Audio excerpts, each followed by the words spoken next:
So we should make every one of these shots have the same kind of organic.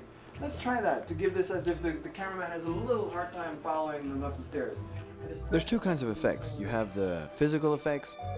Physical effects, anything that involves real elements. And then you have visual effects, which are all the stuff that you do in post-production. In the old days, you used to do all that with optical printers and everything, but nowadays you do everything inside a computer, and you have pretty much control of everything you need.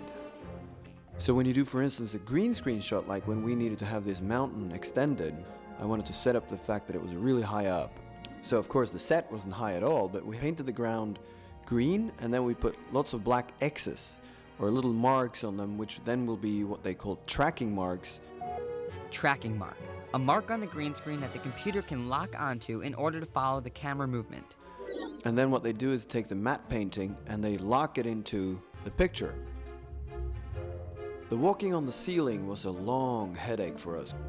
Many different options. One of them was building a set upside down, but then of course his clothing and his whole physical behavior wouldn't be accurate. So Tony and the guys came up with this beam, this rig in the ceiling that we could mount, and then the stunt person, she would have, yeah, it's a she, it's not a he, she would have a wire going up from her back up to the ceiling that she was hanging on, and then later of course we could just remove the wire in post-production.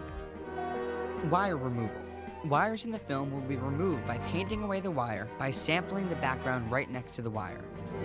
When we did the stairs being eaten, we needed to have the real stairs first, and then we needed to have a clean plate, which is sort of a camera without the stairs in them, so that we could put the computerized stairs in. So all those stairs that are eaten are here computer generated.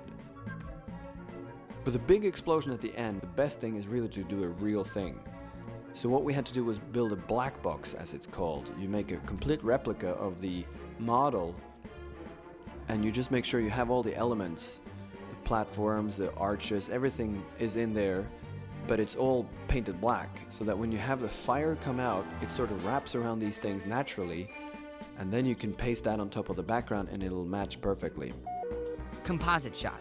A shot that consists of several different elements glued together in order to create a new image.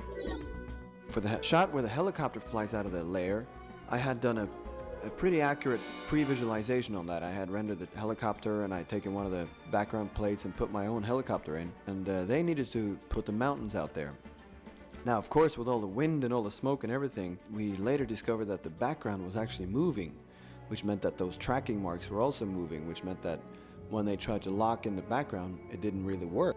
So these are things that you have to remember when you do your effects, is that you have to make sure that the plates and the elements are accurate.